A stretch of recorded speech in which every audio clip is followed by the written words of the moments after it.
Okay, day 2 of the French Menu 2 ration pack. Breakfast.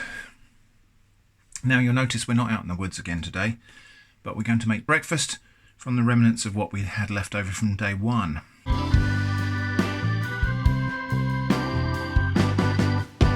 So I've already broken up the cereal bar in this mug. We're going to try to make a sort of chocolatey, fruity porridge today. I've got some hot water. As I say, we're not out in the forest, so I've cheated and boiled the kettle.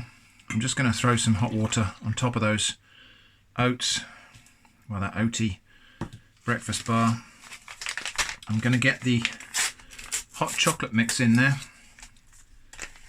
while that's still nice and hot, and get that stirred in. That hot chocolate mix will hopefully give it the milkiness that porridge needs. Now, looking a little bit thin at the moment still, so we've got 2 packets of crackers left.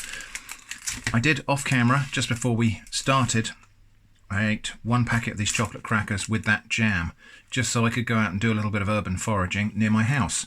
And I found some interesting things. So I found some feral apples. So these are hopefully not as sour as those crab apples we picked on day 1. I found some rose hips. Now, rose hips will be great for making rose hip tea. I'm not going to probably do that today, but we could make beverages from these rose hips, and they are packed with vitamin C. And I found some white bean berries, and I think we will put these in the porridge. So let's start with those. Actually, no, let's break up these biscuits. So we're going to break up these biscuits into smallish pieces inside the packet. So we've got 1 packet of chocolate crackers,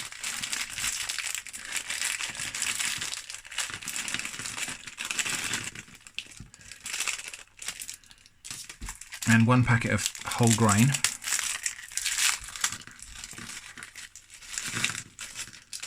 Okay, so that's both of those packets of crackers in there. We're going to leave that to soak for a little bit, and hopefully they will just infuse a little bit and soften up. Let's have a look at these white bean berries in closer detail. So, these are the same berries that we picked from that tree in the forest, or same species anyway. I'm not sure about these because they seem a bit harder. Let's have a tiny taste of that. Yeah, I'm not going to bother with that. It's a slightly bit astringent. Don't think it's actually going to add anything of value to my porridge, whereas this apple, I think, will. Now, given the experience we had on day 1 with crab apples, I am going to taste this before I put it in my porridge, just in case it's horribly sour.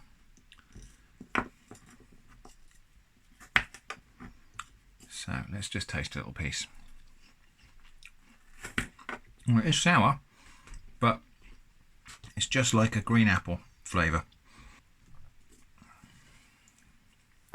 Yeah, that's tart, but not unbearably sour. So we'll chop that up into tiny little pieces. Now, we did have chestnuts as well, so I could have roasted some chestnuts and put those in the porridge here to fortify it a bit as well. That's certainly a thought, but we'll save those. We're going to have chestnuts later on, so I don't want to make the day too monotonous by having the same thing over and over. Okay, you'll notice obviously I'm working on a chopping board because I'm back at home. In the woods, I would probably have to find a clean piece of bark or branch or something to work on, or work in one of my little cooking pots. Let's check in on this porridge. It's starting to thicken up a little bit. That's pretty good. Those biscuits are still a little bit hard, so we'll just give them a good soak. It smells good.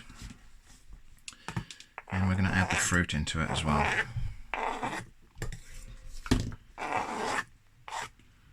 Okay, so we've made a full mug of breakfast there. How about that?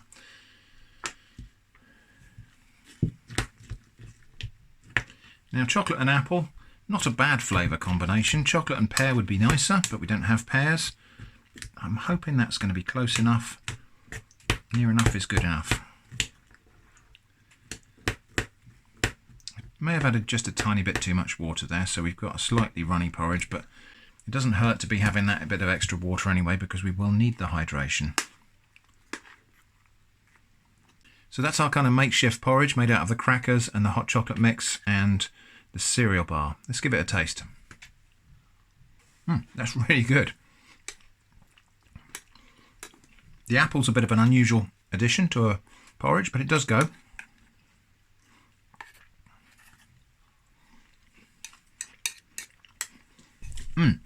Well, that hit the spot, and that's given me enough carbs and energy to get out there and do some foraging. Let's go and do some foraging and see what we can find for lunch and dinner.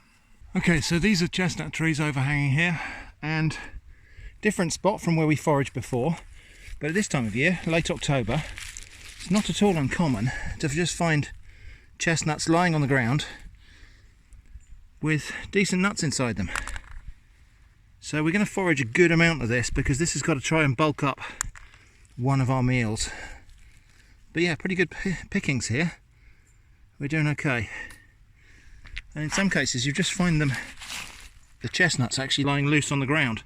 So yeah, as I say, in a sufficiently productive spot such as this, there's almost no effort required to gather chestnuts. They're just actually lying on top of the ground, and some quite good ones. So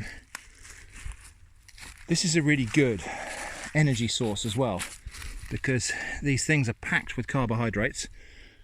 This will keep you going very nicely. Probably quite a good source of minerals as well, I imagine. Nuts generally are. But yeah, there's no digging, no climbing, no great effort really involved. We just scuff our feet around a little bit and disturb the leaves and find chestnuts underneath. And aren't they beautiful?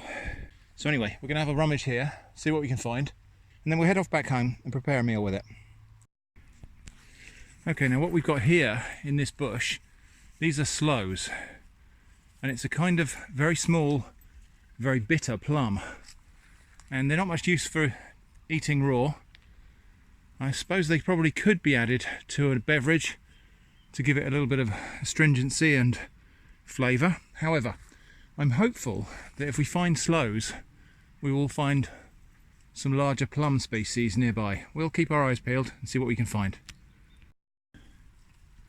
What we have got is just a few small but rather nice looking blackberries right there. So interesting, there must be a little microclimate here that's caused these blackberries to do okay. I think we'll pick those and see what we can do with them.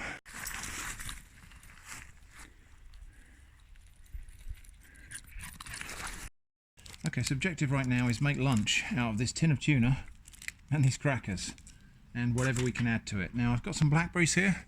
We're going to have some fruit with this fish. So I've got an apple. This is one of the apples that we foraged. I think it's probably a feral apple. And these blackberries, now the pitfall of picking blackberries late in the season is, well, for one thing, they're not very great quality, but the other thing is that they may actually be full of bugs. I'm going to get over that by not thinking about it, because in fact all those little bugs that might be living in those blackberries are a good source of B vitamins. So I think what I'm actually going to do with these berries and apple, I'm going to cook them up in my cup with a little bit of water and try to make a sort of warm fruit salad type of thing to go with the tuna. I think that will probably be okay. Sorry if you can hear the dog barking in the background. I am back in my garden, obviously, as you can tell from the surroundings. So tiny bit of water to stop them burning, and then we're just going to cut this apple into pieces straight into the cup, and it's nice. Let's just have a little taste of this. Yeah, it's a lot sweeter than the crab apples I was eating on day one, because this is a feral apple. This is not truly a wild crab apple.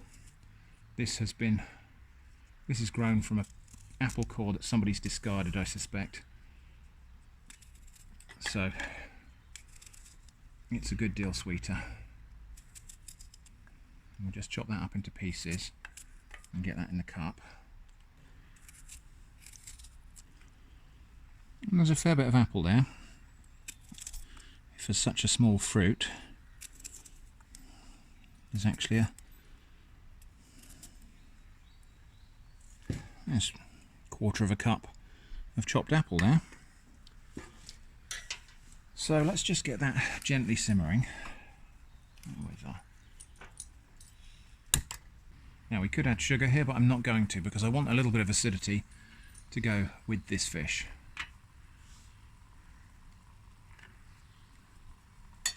Yeah, already that's starting to sizzle away in there. That's good. We're going to drain this tuna, and I'm going to reserve the oil, and I'm going to reserve it in this pan because I know exactly what I'm going to do with it later. So hopefully we will...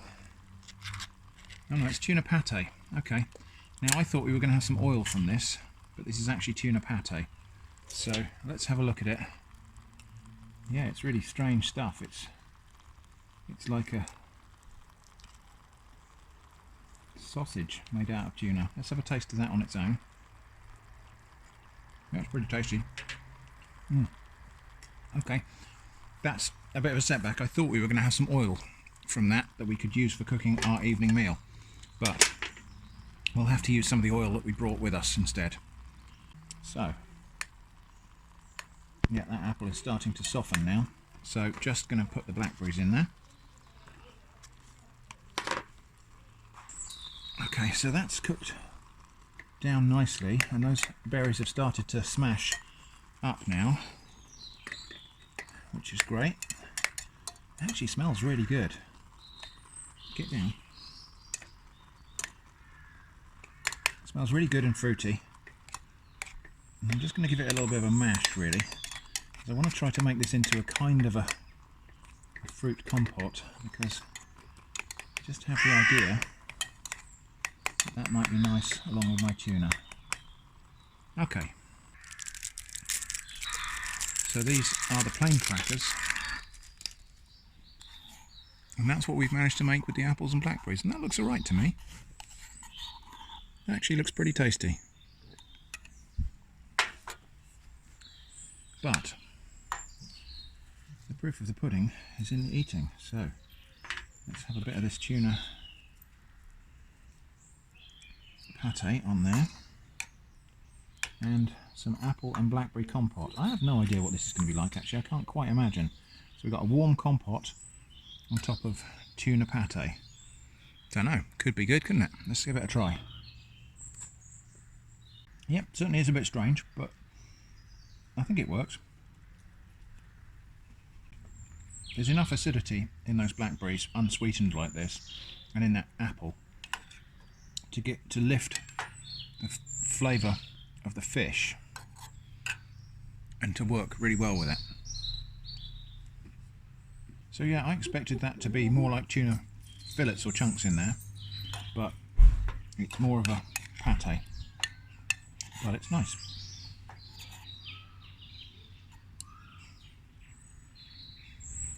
And with the fruit, as I say, that works just fine. Okay, so dinner time, and we've got all of these fantastic chestnuts to add to the salmon and rice in a can. So I've got some work to do because I've got to peel all of these and get them ready for cooking. First thing I'm going to do is wash them, actually, because they are a little bit muddy, some of them. There's quite a lot of chestnuts here, but remember, we're turning that one can into a full meal. Okay, now it's going to take me a little while to peel these chestnuts, so what I'm going to do first is warm up this salmon, rice and vegetables in the bain-marie. And all we'll do with this pull tab can is just break the seal like that and place it in the water. Now I am at home, so obviously I've got a chopping board here, which out in the woods we just have to find a piece of a log or something. So this is by far the quickest and easiest way to peel chestnuts if you don't want to keep them whole. Just make that cross cut in them, and then you can just kind of turn these little pieces out of the shell without really having to use your fingernails too much and without too much effort. And saving effort when calories are scarce is important. So we should be at this point looking for the foodstuffs that can be gathered with minimal effort and without expending too much, without burning too many calories to get calories. And that's why we come back to the thing about mushrooms again. Whilst mushrooms are great, they've got relatively high protein quantities, dry weight. If you were to try to get all of your calories from mushrooms, well, an adult male like myself, would have to eat about 10 kilos of mushrooms a day just to get the calories to stay alive. Obviously that's not viable. Wouldn't like to think what 10 kilos of mushrooms would do to my digestive system if I ate them all at once. But yeah, not a great idea. So this is why we need to have other sources of energy, such as chestnuts, fruit, grains if we can get them. Okay, now I think this is actually heated all the way through now, so I'm just going to turn that off and leave it there to stay warm while we just finish peeling these chestnuts and get them cooked. Okay, so that's about a cup full of chestnut pieces there, probably. That will do for the meal that I'm planning. The chestnuts are just going to cook in some oil. Now, I thought this was going to be the oil from the tuna, but obviously there wasn't any, so that's the last little bit of our olive oil that we brought with us. Now, sources of natural oil, we could press beech nuts. Obviously we could catch animals and extract fat from them. There is a small amount of natural fat in these chestnuts, but there's not very much, and it's not very easily available. But beech nuts, if we were to get them, we would be able to press the oil out of them. Okay, so we're going to season that with salt while it's frying, because that will help it to brown up. The salt is caked up a little bit, but it's still usable. We obviously do need that salt because we've got to replace our electrolytes.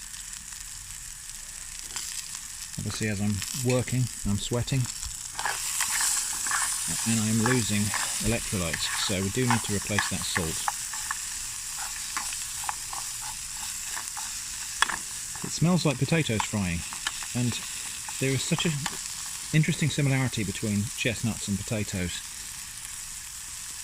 Obviously not related at all, but they are very similar in texture, flavour, and the way they cook. It actually smells like fried potatoes. Okay, so that's all browned quite nicely, and before that starts to create bitter flavours, I'm just going to put a little bit of water in there, and we're going to simmer these chestnuts in a very shallow pan of water, and that will continue to cook them, and then hopefully we'll get to the point where we just drive that water off. So now I can season with the pepper.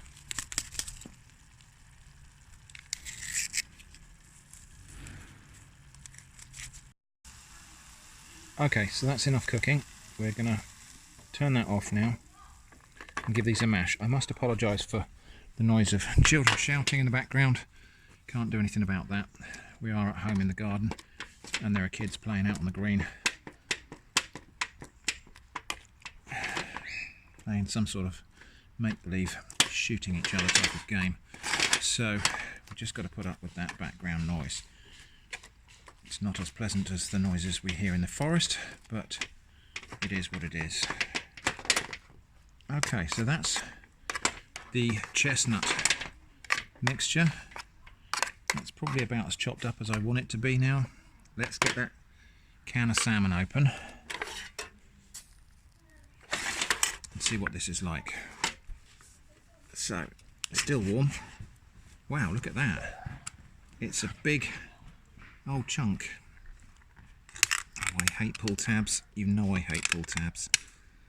It's going to do the thing, isn't it? No, not too bad.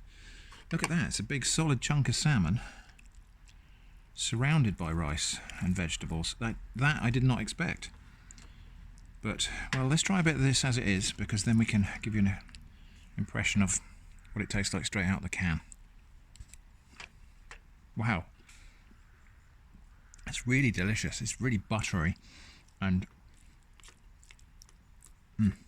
just delicious. Really good quality salmon. Mildly spiced rice with vegetables. Buttery sort of sauce flavour on there anyway, but let's Well, I hope we don't ruin this. Let's put this all together and make a sort of chestnut risotto. Let's give it a go now it's all mixed together. So a bit of everything in that spoonful right there.